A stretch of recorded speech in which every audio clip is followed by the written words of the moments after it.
Jésù nípa lókun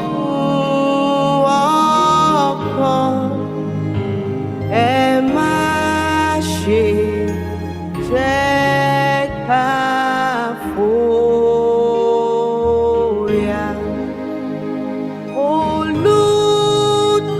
Olùtọ́kọ̀ wá ní Jésù, yóò mú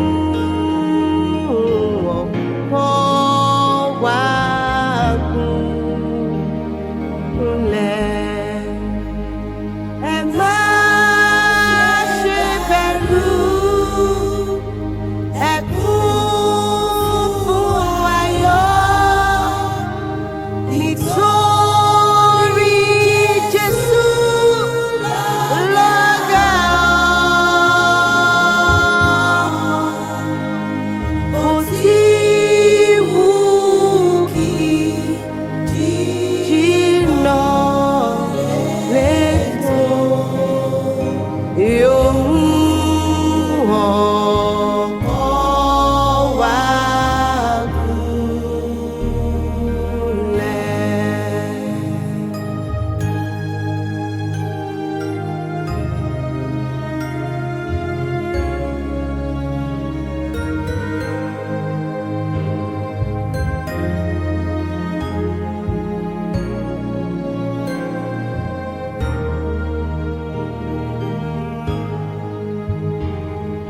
ẹ̀yin èrò tó wà lọ́kàn, ẹ ké pe Jésù nìkan, kẹ́sì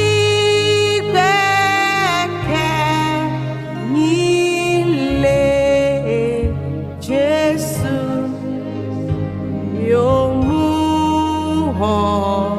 ọkàn wa gúnlẹ̀. Ẹ má ṣe bẹ̀rù,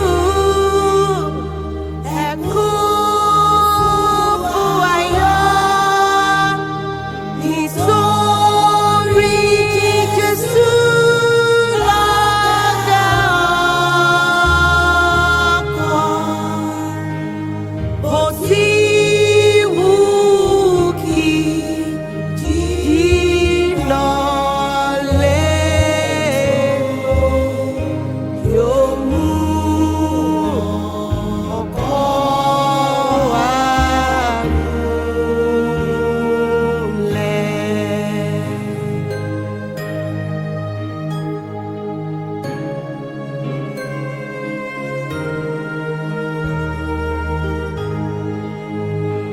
Bàtí gbìyà yéyí bá jà lórókùn àti nílẹ̀, ààbò kan bẹ̀ tí ó dájú lọ́dọ̀